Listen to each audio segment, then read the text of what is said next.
Assalamualaikum warahmatullahi wabarakatuh. Waalaikumsalam warahmatullahi wabarakatuh. Alhamdulillah, wassalatu wassalamu ala rasulillah wa ala alihi wa sahbihi wa mada bidawati ila yaumil qiyamah amma ba'du.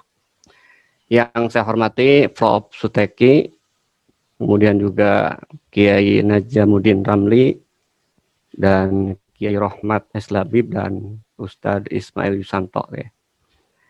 Menarik memang kalau kita bicara ekonomi, ya Mas Mujib ya. Kalau tadi Pak Haris Azhar dan juga Prof. Suteki mengatakan rapot merah itu memang iya merah, jadi keduanya. Kalau saya sendiri memang itu pasti deh. Selama sistem ekonomi kapitalis yang dijadikan dasar, ini alasan umumnya dulu ya. Selama sistem ekonomi kapitalis yang dijadikan dasar dalam mengambil kebijakan ekonomi, membangun ekonomi, maka selama itu juga rapotnya itu akan selamanya merah. Karena sistem ekonomi kapitalis itu tidak pernah berpihak untuk kepentingan rakyat. Nah, cuman kalau kita lihat, perhatikan kondisi saat ini, di tengah pandemi ini, itu saya melihat penguasa ini, rejim ini, kemudian memanfaatkan kondisi pandemi itu untuk semakin kapitalis, gitu kan. Kebijakannya itu semakin kapitalis, dengan melabrak ketentuan-ketentuan kapitalis sendiri, gitu kan. Jadi bahasa saya itu sudah kapitalis yang diterapkan, Indonesia itu lebih kapitalis dibandingkan dengan negara kapitalis. Nanti akan saya tunjukkan bukti-bukti yang menunjukkan bahwa kebijakan pemerintah di tengah situasi pandemi ini justru semakin kapitalis dibandingkan dengan negara kapitalis itu sendiri. Jadi kalau tadi ada nilainya antara 1 sampai 5, kalau merah itu kan 1 sampai 5 itu kan. Itu sebaik-baiknya negara yang menerapkan sistem kapitalis itu 5 itu kan. Nah, ini sudah kapitalis buruk lagi gitu kan. Maka 3 itu menurut saya juga ketinggian sebenarnya itu kan. Nah, apa buktinya? Yang pertama, karena tadi diawali dengan utang gitu kan. Prestasi yang meroket di zaman Jokowi itu adalah utang gitu kan. Yang itu peningkatannya itu luar biasa. Jadi bukan pertumbuhan ekonomi yang meroket, tapi utang luar negeri dan juga utang dalam negeri. Kalau rilis di kuartal ketiga itu kan utang luar negeri Indonesia itu sudah menyentuh 413,4 miliar US dollar. Itu ada utang pemerintah dan bank sentral itu senilai 202,6 miliar, dan utang swasta dan BUMN itu 210,8 miliar.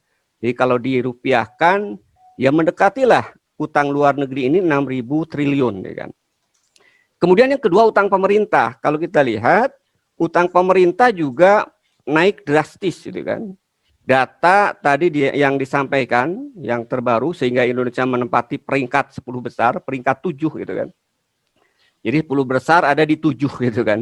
Jadi urusan utang ini hampir sama dengan negara-negara Cina gitu, dan yang lainnya gitu ya. Nah, itu kan tadi sudah disampaikan, utang pemerintah menyentuh angka 590 5.910 triliun ya. Yang menariknya, utang yang terbesar itu adalah ternyata dalam bentuk surat berharga negara, ya, SBN ya. Dan SBN itu ini menunjukkan bahwa kepercayaan asing terhadap pemerintah itu sebenarnya semakin turun, ya kan, untuk memberikan utang, sehingga utang yang didapatkan oleh pemerintah itu kemudian utang dalam negeri. Dan lebih parahnya lagi, ya, SBN itu ternyata karena mungkin kondisi pandemi di luar negeri juga sulit kemudian untuk bisa membeli ya obligasi yang dikeluarkan oleh pemerintah Indonesia, ternyata pemerintah itu kan mengeluarkan kebijakan yang ini yang saya katakan tadi, melanggar norma moneter internasional terkait dengan peran BI. Jadi secara moneter internasional BI itu tidak diperbolehkan membeli ya obligasi pemerintah di pasar perdana. Dan ternyata pemerintah sudah merubah aturan itu dengan undang-undang. Nah, ini pangkalnya yang terkait dengan APBN itu, APBN 2020 ini adalah Perpu nomor 1 tahun 2020 gitu kan. Di sini kita lihat Perpu nomor 1 2020 itu ini yang saya tunjukkan menunjukkan semakin kapitalisnya Indonesia itu kan. Yang pertama tadi ya. Jadi isinya salah satunya BI diperbolehkan untuk membiayai defisit APBN melalui pembelian surat utang negara di pasar perdana, yang itu sebenarnya melanggar kebijakan moneter, ya, karena ini akan memperparah inflasi. Yang kedua, kalau kita lihat juga ini yang menyebabkan defisit itu kemudian semakin tinggi karena di Perpu ini pemerintah tidak lagi dianggap melanggar ya kalau defisitnya itu kemudian di atas -3 dari PDB gitu kan. Dan ternyata memang yang ditetapkan oleh pemerintah defisit itu adalah 6,34% ya, yang terrealisasi sampai November 30 kemarin itu sudah 5,6% dari PDB atau defisitnya sekitar 883,7 triliun. Saya kira dalam waktu sebulan ini mungkin juga akan nyampe ya defisitnya itu sampai 1.000 triliun. Itu yang kedua itu kan. Dan yang ketiga kalau kita lihat ini juga yang menarik gitu kan. Itu yang saya katakan tadi bahwa ini dimanfaatkan untuk kepentingan kelompok atau juga pejabat tertentu. Di Perpu nomor 1 2020 itu kemudian ada pasal yang mengatakan bahwa pejabat yang melaksanakan Perpu ini dalam konteks pandemi ini gitu kan, itu tidak bisa dituntut baik secara perdata maupun pidana itu kan. Artinya apa? Saya lihat seolah-olah korupsi atau penyalahgunaan dana COVID-19 itu kemudian bisa ditolerir. Kenapa? Karena pejabat yang melakukannya itu tidak bisa diperkarakan baik secara pidana maupun perdata. Walaupun kalau kita lihat ternyata dihebohkan di akhir tahun ini dengan penangkapan Menteri Sosial, ya, saya kira ini mungkin sudah keterlaluan gitu ya korupsinya itu, sehingga kemudian ini membuat KPK gerah, dimanfaatkan, akhirnya kemudian terungkap terjadi korupsi dalam penggelapan dana COVID-19 ini. Itu yang pertama, saya kira yang terkait dengan utang atau kaitannya dengan APBN. Kemudian yang kedua, kalau kita bicara tentang ekonomi yang cukup juga ini membuat rapot merah, terutama bagi rakyat, di tengah situasi sulit, pemerintah mengeluarkan kebijakan itu menaikkan iuran BPJS, itu kan. Padahal kalau kita lihat iuran BPJS ini, pemerintah pernah mengeluarkan Perpu, yaitu tahun 2019, kemudian ditolak oleh Mahkamah Konstitusi itu kan. Tapi ternyata pemerintah 2020 mengeluarkan lagi Perpres, peraturan presiden yang tetap memaksakan untuk menaikkan BPJS dan berlaku mulai bulan Juli itu kan. Dan ini saya kira semakin rakyat itu terbebani itu kan. Jadi walaupun kalau untuk masyarakat kelas 3 itu kan ada kenaikan yang sangat signifikan ya kan. Kelas 3 jadi 42.000, kelas 2 100.000, kelas 1 150.000. Walaupun untuk kelas 3 itu baru akan dirasakan naiknya itu Januari 2021 nanti itu kan. Karena subsidinya bahasanya itu dikurangi itu kan, sehingga tahun 2021 Januari BPJS untuk kelas 3 mandiri itu bayar 35.000. Nah ini kan luar biasa, di tengah masyarakat sedang kesulitan, pandemi ya, mereka kemudian dibebani dengan kenaikan iuran BPJS ya. Sehingga ini kan kalau kita lihat BPJS ini kan PR yang lama yang semua kelompok mulai gubernur dan berbagai pihak dulu menuntut agar BPJS ini dibubarkan. Tapi justru yang terjadi kalau kita lihat itu malah iurannya dinaikkan dan semakin menambah beban bagi rakyat ya. Kemudian yang ketiga, ini yang saya kira menjadi hampir mendapat sorotan dari semua kalangan ya. Saya mungkin dari perspektif ekonominya, yaitu undang-undang cilaka. Saya masih lebih suka mengatakan dengan asal undang-undang ini dibuat, undang-undang cilaka ya. Walaupun kemudian dirubah menjadi singkatannya itu undang-undang Ciptaker gitu kan. Nah, saya melihat ini adalah undang-undang ini, teman saya membahasakannya undang-undang ini seperti TikTok gitu kan, undang-undang TikTok. Masih diketik, sudah diketok gitu kan. Itu belum kemudian isinya seperti apa, tapi sudah disahkan. Dan ternyata kalau saya lihat, ini dari sisi nama aja saya melihat itu kebohongan publik. Kenapa saya bilang ini kebohongan publik? Saya berkali-kali itu kan, undang-undang Ciptaker ini nggak tepat penamaannya. Yang lebih tepat undang-undang ini adalah undang-undang Cipta Investasi.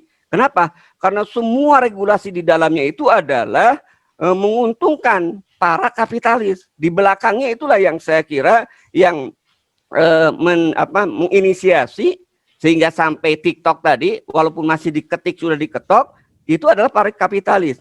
Apa buktinya? Dan ternyata ini terbukti. Salah satu bukti bahwa undang-undang itu memang pesanan kapitalis ketika disahkan tanggal 2 November ya 2020, maka pertama kali yang menikmati ya undang-undang itu adalah PT Arutmin. PT Arutmin ya pengusaha batubara, kapitalis batubara ya, yang tanggal 2 November itu dia sudah habis kontraknya dengan menggunakan PKP2B itu ya. Pengusaha memegang perjanjian karya pengusaha pertambangan batubara itu sudah selesai. Kalau dia kemudian tidak ada undang-undang yang melegalkan, yaitu undang-undang Ciptaker ini, maka Arutmin itu harus menyerahkan pengelolaan tambang batubara yang luasnya 50.000 hektar lebih itu ke pemerintah gitu kan. Tapi dengan undang-undang Ciptaker ini, undang-undang Cilaka ini, maka pada saat itu disahkan undang-undang itu, pada saat itu juga 2 November PT Arutmin mendapat perpanjangan dalam bentuk izin usaha khusus pertambangan. Dan itu tidak tanggung-tanggung, luasnya itu adalah 50.000 hektar lebih. Jadi kalau kita sekarang ada heboh terkait dengan pesantren syariah, markas syariah yang digugat karena dianggap itu menyerobot, itu kan cuma 5 hektar punya Habib Rizik itu. Ini 50.000 hektar lebih gitu kan. Itu yang pertama terkait dengan batu bara. Nah yang kedua yang menarik juga, ini satu kasus saja di Undang-Undang Cilaka ini, ternyata di Undang-Undang Ciptaker ini yang terkait dengan pengelolaan batubara, pemerintah itu mengeluarkan kebijakan perusahaan yang melakukan upaya hilirisasi batubara maka diberikan keringanan dalam bentuk royalti 0%. Jadi tidak perlu memberikan royalti kepada negara. Ini kan sangat enteng banget gitu kan. Dan sangat menguntungkan mereka. Sementara rakyat dapat apa gitu kan. Dan negara itu kan. Royalti 0%, ini kan luar biasa. Padahal kan gampang aja mereka mengatakan, oh kami sedang melakukan hilirisasi. Berarti apa? Royalti yang dibayarkan oleh perusahaan kepada negara itu 0%. Itu yang ketiga saya kira ya, yang terkait dengan ekonomi ya, Undang-Undang Cilaka Ciptaker. Kemudian yang keempat, kita lihat ini masih juga di Undang-Undang di Perpu nomor 1 2020, itu ada regulasi terkait dengan pajak. Pajak semakin ditingkatkan. Ya, pajak semakin ditingkatkan, termasuk juga transaksi-transaksi elektronik yang selama ini kemudian terbebas dari pajak, itu sekarang sudah kena pajak gitu kan. Artinya menurut saya ini kan sebuah kebijakan yang ironis. Di satu sisi sumber daya alam ya milik umum yang harusnya dikelola oleh negara untuk kepentingan rakyat diberikan sebebas-bebasnya untuk dieksploitasi, dijarah oleh swasta. Pada saat yang sama negara mengambil pajak dari rakyat untuk membiayai APBN ini selain dari utang. Ini kan menurut saya sebuah kezaliman ya kan. Sehingga wajar saya katakan tadi ini menjadi titik merah, rapot merah bagi pemerintah. Kemudian ini yang mungkin juga kebijakannya diam-diam tapi juga menghanyutkan gitu kan, tidak membawa reaksi. Saya lihat itu isu penghapusan premium. Ini sebenarnya kan kenaikan BBM gitu kan. Premium dihapus dan ada isu itu mulai efektif 1 Januari juga 2021 premium akan dihapus. Walaupun ini perlu dicek apakah berita ini hoax atau tidak. Tapi yang jelas fakta yang saya rasakan, ini kebetulan saya biasanya masih ngisi premium, itu sudah 2 bulan terakhir ini nggak ada itu kan. Premium pom bensinnya mengatakan sudah tidak ada lagi pasokan terkait dengan premium. Ini kan kalau kita lihat, ini kan kenaikan harga sebenarnya. Cuma tadi masyarakat tidak sadar bahwa itu terjadi kenaikan harga, dialihkan yang tadinya premium ya biasa dengan 6.700 ya, 6.450 maaf, dipaksa kemudian membeli Pertalite yang harganya 7.000. Ini kan tidak disadari. Dan ini saya kira juga akan semakin memperberat kondisi ekonomi masyarakat ya kan. Dan yang terakhir saya kira dalam konteks ekonomi yang saya kemudian soroti itu adalah dulu ya kan ketika Jokowi naik menjadi presiden baik di periode pertama maupun periode kedua, kita kan pernah mendengar janji beliau itu kan, di kantong saya ini sudah ada nama para pengusaha yang mengemplang menyimpan uangnya di luar negeri 11.000 triliun. Itu kan dana yang sangat luar biasa. Dan secara regulasi internasional itu sudah ada yang disebut dengan MLA ya, Mutual Legal Assistance kan, di mana pemerintah antara satu negara bisa kemudian bertukar informasi untuk memburu dana-dana yang parkir di luar negeri ini kan. Tapi ternyata sampai sekarang kan kuatnya mungkin dominasi para kapitalis itu tidak ada kebijakan yang dilakukan oleh pemerintah. Itu hanya sekedar PHP aja. Justru yang terjadi tahun 2018 kalau nggak salah ya, itu malah justru dengan adanya MLA ini yang diuntungkan kapitalis lagi gitu kan. Mereka mendapat amnesti, tax amnesti itu kan, pengampunan pajak. Jadi ini yang saya lihat ya, sehingga kalau saya perhatikan dari sudut ekonomi dengan karakteristik atau indikator-indikator tadi, maka saya lihat 2021 itu kondisi ekonomi saya kira akan semakin parah gitu kan. Dan lagi-lagi yang akan mendapat beban yang berat itu adalah masyarakat secara umum. Karena pasti APBN sudah defisit lagi gitu kan. Apalagi COVID-19 bukan mereda, bahkan semakin mengganas. Dan seolah-olah pemerintah ini kemudian memanfaatkan kondisi ini tadi untuk, maaf dalam bahasa saya itu adalah mengambil kesempatan dalam kesempitan. Sehingga penggunaan uang APBN itu semakin bebas, sehingga kemudian tidak terkendali gitu ya. Dan pada akhirnya ya lagi-lagi menurut saya rakyat akan dihadapkan pada kesulitan. Itu barangkali ya. Baik.